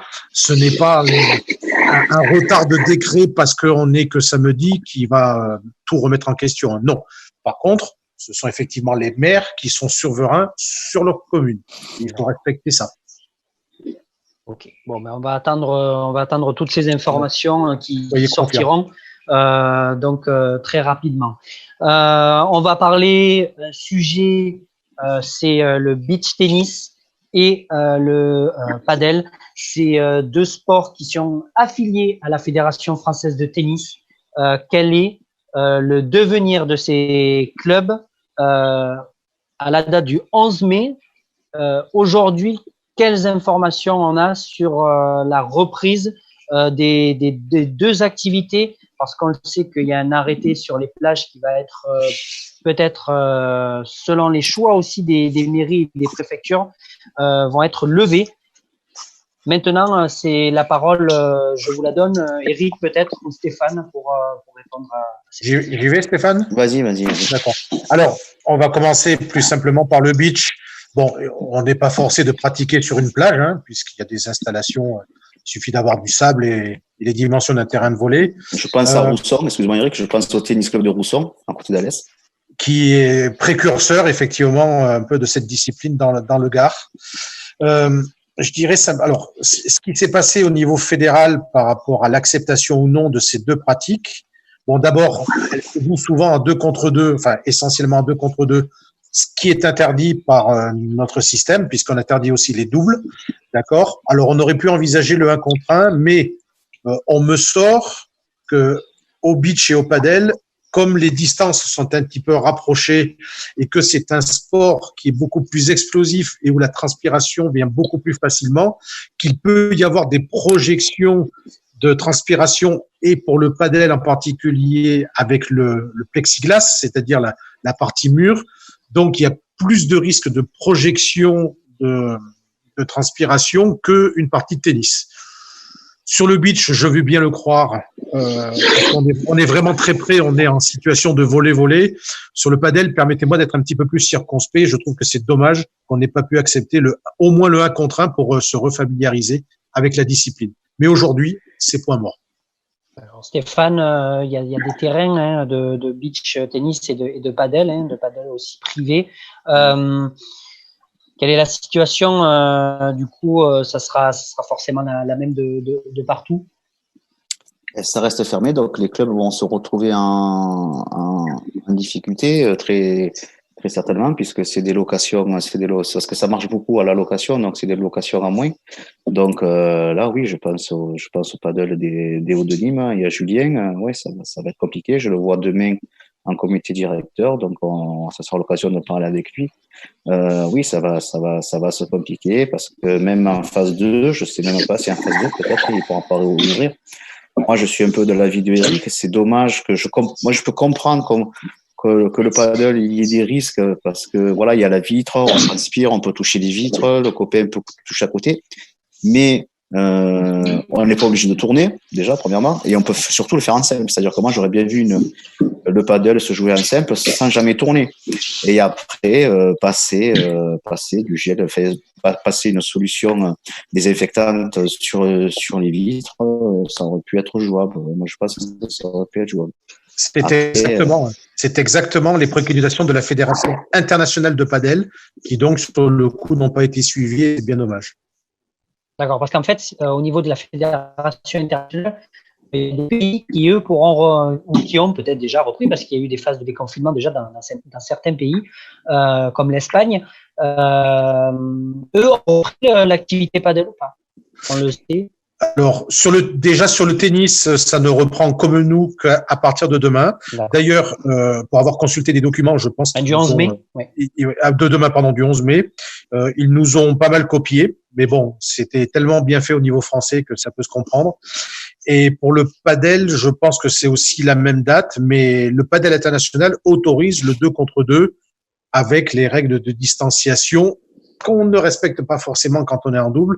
Mais voilà, donc je veux bien qu'on refuse le 2 contre 2, mais au moins refuser le 1 contre 1. Bon, les vitres, je veux bien, mais Stéphane a tout à fait raison dans son intervention. Je vois qu'il y a Eric Cabla qui met qu'en Belgique, c'est possible le paddle, mais uniquement simple comme le tennis. Ouais. Bon, après, c'est des décisions qui sont prises par la FFT. Stéphane, je vois que tu lèves le doigt comme à l'école. Vas-y, je t'écoute. Ouais, pour éviter de trop interrompre.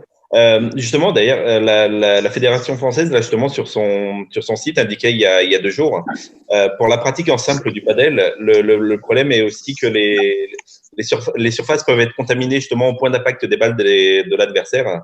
Et donc, du coup, l'absence de risque de contamination n'est pas garantie, en fait. Donc, c'est un peu compliqué. Oui, parce que pour les internautes qui connaissent plus ou moins le paddle n'est pas comme une raquette de tennis, il n'y a pas de cordage, hein, c'est du carbone ou d'autres matériaux composites qui est percé. Donc, en fait, le contact de la balle peut rester sur la raquette, et c'est pas comme un cordage. C'est-à-dire que le cordage, on ne le touche pas, mais la raquette, on a un contact plus facile avec le cœur de raquette, si je puis dire. Donc, c'est peut-être là aussi que les décisions ont été prises pour l'instant se mettre en arrêt à arrêter le paddle. D'accord. Sachant qu'ils préconisent le port du gant quand même, hein, sur la main qui n'est pas directrice. Hein. Et pour la partie beach tennis, en revanche, la réponse est un peu plus sorcière pour la pratique du simple, puisque ce coup-ci, on parle carrément du risque de projection des gouttelettes de sécrétion salivaire, nasale ou de la gorge sur le sable, qui donc du coup, enfin bon, voilà. Après, si on envisage partout où il peut y avoir un contact, ce serait vraiment très compliqué de pouvoir reprendre le sport. Voilà. Michel, est-ce qu'il y avait des interrogations? Alors, je sais que vous pratiquez le paddle dans les Hauts-de-Nîmes, on y avait fait un tour. C'est très sympa, hein, le paddle comme sport. C'est un des sports qui commence aussi à prendre de l'ampleur en France avec des terrains de tennis transformés en terrain de paddle. On y est très intéressé justement. Est-ce qu'il y avait des questions, Michel? Ou même vous, personnellement, est-ce que vous aviez des interrogations? Bien sûr, moi je regrette en tant que pratiquant de ne pas pouvoir reprendre ma nouvelle discipline préférée, quoi, le padel. Mais je regrette surtout aussi qu'on interdise la pratique au moins avec un enseignant aussi. Au-delà du 1 contre 1 entre deux joueurs, on aurait pu autoriser les cours particuliers avec le respect du protocole, et puis effectivement un gant dans la main non directrice. Je pense qu'on aurait pu mettre en place au moins cette possibilité-là, qui nous aurait permis d'un petit peu d'attendre, de patienter, et en espérant que pour la phase 2, à partir du 2 juin, on ait la joie de reprendre le padel. Au moins 1 contre 1. Ce que n'a pas anticipé la fédération, c'est que le padel, bon, ça reste qu'une petite partie encore de la pratique FFT, donc de notre fédération. Mais par contre, c'est une partie qui est extrêmement organisée au niveau communication, au niveau réseau. Et donc, quand ils ont vu qu'ils étaient les grands oubliés de la période de déconfinement, il y a eu, on va dire, une levée de bouclier telle que la fédération a été obligée de répondre d'abord en expliquant pourquoi cela avait été refusé pour le padel et pour le beach. Or, je pense pas qu'au départ, ils y aient forcément beaucoup réfléchi. Et ensuite, de proposer aux divers entrepreneurs de propriétaires des installations une grande réunion pour les écouter, etc. Donc, un rétropédalage fédéral qui a reconnu quand même que le padel aurait pu être traité différemment et au moins figurer, même en interdiction dans le déconfinement. Parce qu'on n'en parle pas du tout. On n'en parle pas du tout. Voilà, c'est pour ça qu'on voulait aussi l'évoquer, parce que c'est affilié quand même à la FFT. Alors peut-être que c'est encore un sport un peu trop discret, hein, pour au niveau de la fédération. Après, on peut le comprendre. On est dans une situation tellement inédite, tellement compliquée, que voilà, on essaye de prendre les mesures les plus saines, les plus adaptées. Après, oui, c'est des décisions qui peuvent se comprendre. On n'est pas là, nous, pour les juger, hein, au niveau du Total Sport, je parle. Après, vous êtes plus dans le milieu, donc pour donner votre avis. Mais voilà, bon, ça sera peut-être des choses à réadapter, hein, au niveau de la FFT pour les années, enfin pour les prochains mois à venir. Alors justement, on va parler de l'avenir du tennis, comment il se profile à l'horizon de cette rentrée en mai, mais aussi en septembre, parce qu'on le rappelle, c'est le seul sport qui va reprendre à partir du 11 mai par décret, en attente, hein, d'avoir ce précieux arrêté.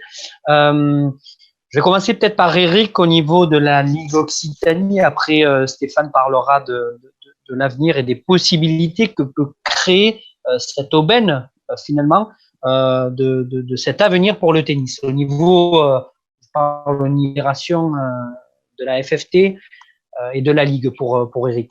D'accord.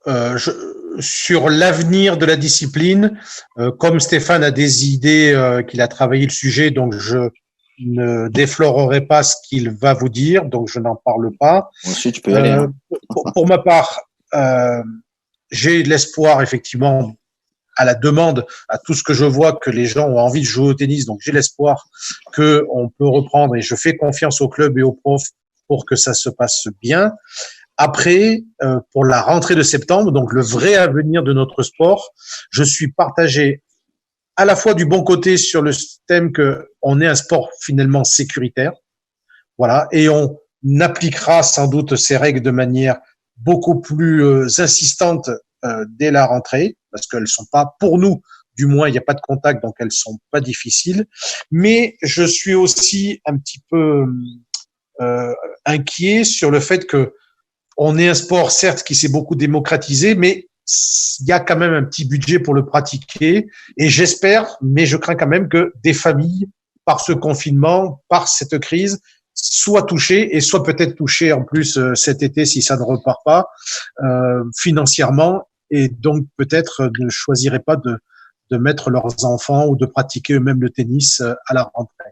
Voilà, c'est quelque chose que je ne souhaite pas, bien sûr, mais il y aura le positif et il y aura le négatif, mais j'espère que le positif l'emportera.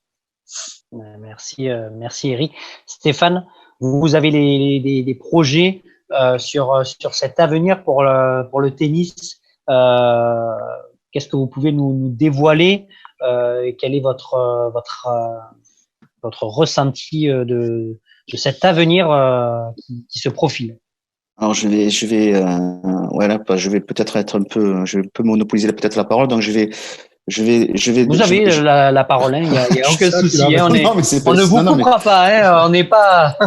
Ouais, je sais, il n'y a pas de censure. Il n'y a pas de censure. Je risque de m'étaler surtout. Je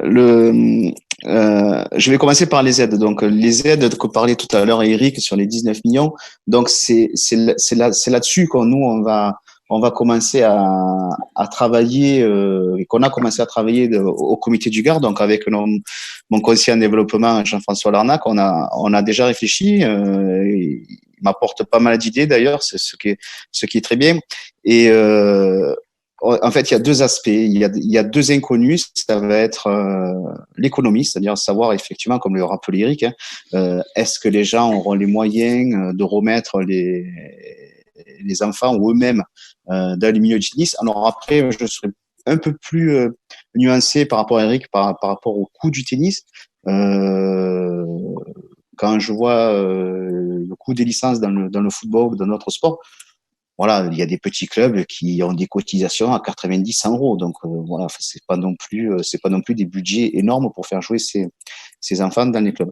Ensuite, donc il y a la partie pessimiste et optimiste. Moi, j'aurais tendance à être un peu plus optimiste. Donc, ces aides que le Gard va voter demain et que la Fédé va derrière abonder. Pour l'instant, moi, on est à deux projets dans le Gard. On est un projet plutôt basé sur l'école de tennis et un autre basé sur la licence. Alors, je vais peut-être pas rentrer dans les détails aujourd'hui, mais je pars du principe que la fédération va nous imposer peut-être par le protocole sanitaire peut-être à 4 parcours.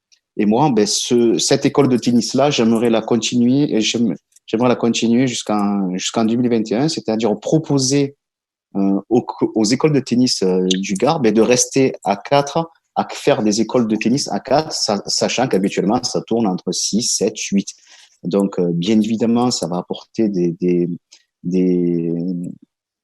ça va avoir des conséquences parce que comme on va multiplier par 1,5 le coût, ça va multiplier par 1,5 le coût aussi dans les clubs. Donc c'est peut-être là que que le comité va peut-être intervenir sur un projet global que le comité va proposer à tous les clubs. C'est parce que ce qui est important aussi de préciser, c'est que sur les 19 millions d'euros que la Fédé va apporter aux clubs, a priori, j'ai posé la question au président jeudi, ça ne sera pas fléché, c'est-à-dire que les clubs, s'ils ont un projet de relance et si ça concerne bien, ça rentre bien dans les cases projet de relance, etc., ils feront ce qu'ils voudront.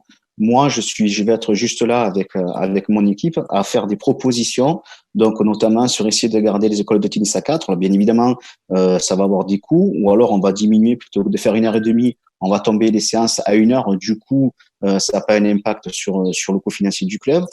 Peut-être qu'on va aussi qu'on va peut-être multiplier. On va avoir peut-être pour les gros clubs, au lieu d'être 8 sur un cours, on sera 2 fois 4 sur 2 cours. Donc, on aura besoin de plus de cours. Donc, en fait, tout ça, je vais essayer de leur proposer tout ça, en leur expliquant, voilà, peut-être que chaque club a ses particularités. Donc, peut-être que vous ferez partie de l'hypothèse 1, peut-être de l'hypothèse 2, peut-être de l'hypothèse 3.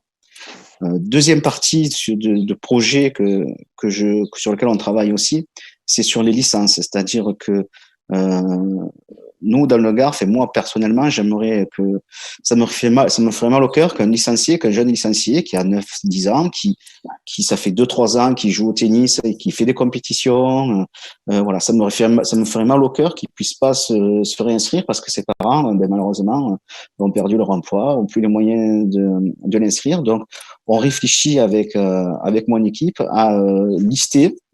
Alors on ne sait pas la finalisation, on ne sait pas si le nombre de compétitions qu'ils ont fait dans l'année. Voilà, tout ça, ça a finalisé, mais on va peut-être donner une liste au club en disant voilà, si ces personnes-là se présentent ou se présentent pas, ou ces personnes-là, s'ils viennent, faites-leur une remise et derrière le comité du Gard participera peut-être au paiement de quelques licences pour les clubs et pour les personnes qui sont en difficulté. Donc, bien évidemment, c'est pas, on le parle comme ça, mais derrière, ça engendre beaucoup parce qu'on n'a pas un budget illimité, même si le Gard, comme l'a précisé Eric, va être un gros, voilà, on va donner, c'est quelque chose de conséquent puisque grâce à mes prédécesseurs aussi, ils ont effectué, on a des réserves, que je voulais utiliser autrement, mais bon, on a des réserves quand même. Donc voilà, on pourra pas monter. Donc il faut quelque part, à un moment donné, il va falloir qu'on cadre. Donc pour l'instant, on n'a pas encore fait le cadrage, mais voilà à peu près les idées sur lesquelles on est en train de travailler, qu'on est en train d'affiner pour cette. Alors je vais pas dire pour le mois de septembre, je vais pas dire ça parce que moi, quand je vais jouer au tennis au mois d'août, je vois déjà les footeux qui sont en train de s'entraîner. Donc c'est plutôt mi-août, quoi, ce que je verrai un début de saison là pour le tennis, bien évidemment, hein, si tout au niveau sanitaire fonctionne bien. Voilà, ça c'est quelque chose qu'il faudrait mettre en place parce qu'effectivement, comme vous l'avez répété plusieurs fois pendant cette émission, on est un des rares sports à pouvoir fonctionner. Donc, est-ce que c'est pas une chance pour nous, entre guillemets, je vais pas écraser le foot, le rugby, mais est-ce que c'est pas aussi une chance pour nous à se dire, voilà, nous, on est un sport sécuritaire, on a des possibilités de faire jouer que des enfants à 4 sur un terrain. Un terrain, c'est 36 mètres par 36 mètres carrés, donc ça fait 1000 mètres carrés pour 4, donc, au niveau sanitaire, je pense qu'on est largement au-dessus de ce que peut faire d'autres sports. Donc peut-être qu'il y a des parents qui vont se tourner vers le tennis parce qu'on va pouvoir démarrer avant les autres. On a parlé de nous, on a été un peu médiatisé. Donc c'est là où j'ai fait appel un peu au président en disant faites attention, on va être médiatisé. Je pense que c'est peut-être une chance pour nous. Alors une chance, malheureusement, c'est peut-être pas le terme, mais c'est peut-être quelque chose qui va, on va être médiatisé. Faisons les choses correctement, proprement. Ne soyons pas trop pressés. Peut-être qu'on va avoir des licenciés, qu'on va avoir une grosse perte de licenciés, ce que j'espère pas.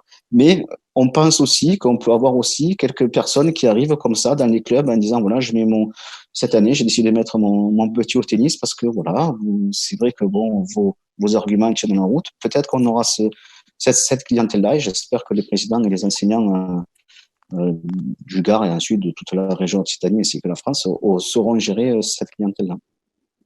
Voilà, donc effectivement, hein, je l'ai rabâché tout au long de cette émission parce que c'est un peu une émission spéciale. On ne pensait pas la réaliser dans ce contexte actuel. En plus, bon, on est samedi, une émission qui débute à 13h45. On a eu quand même pas mal de suivi, donc on va remercier ces personnes qui nous ont suivis, les questions qui ont été posées. Je remercie Michel qui a fait un énorme travail de communication derrière. Je remercie Jérôme qui est derrière le PC, qui nous fait la réalisation de cette émission. Vraiment, le tennis a sa place dans le monde du sport, ça c'est indéniable. Là, on est à un stade où il va y avoir une possibilité pour un sport de reprendre. Ne le gâchez pas. Je parle au nom du Total Sport Media. Ne le gâchez pas. Faites les choses. Montrez qu'effectivement le tennis sait respecter les règles, les gestes prioritaires, barrières, les distanciations, le lavage des mains. Voilà, c'est un peu le message que je souhaitais véhiculer un petit peu en cette fin d'émission parce que on va se quitter. Hein. On aurait aimé faire une émission plus longue, mais c'est pas dit qu'on en refasse une, hein, qu'on refasse un petit peu justement le point au bout de certains stades ce que je veux dire, c'est qu'à partir de peut-être d'ici 3 semaines, on pourra déjà faire un bilan de ce qui a été fait, de ce qui est fait. Voilà. Je vais remercier Stéphane Duplessis, le président du comité du Gard, qui a répondu oui tout de suite à faire cette émission. Merci Stéphane. Ben, merci à vous, hein. Merci à Michel aussi de m'avoir proposé d'avoir tout organisé.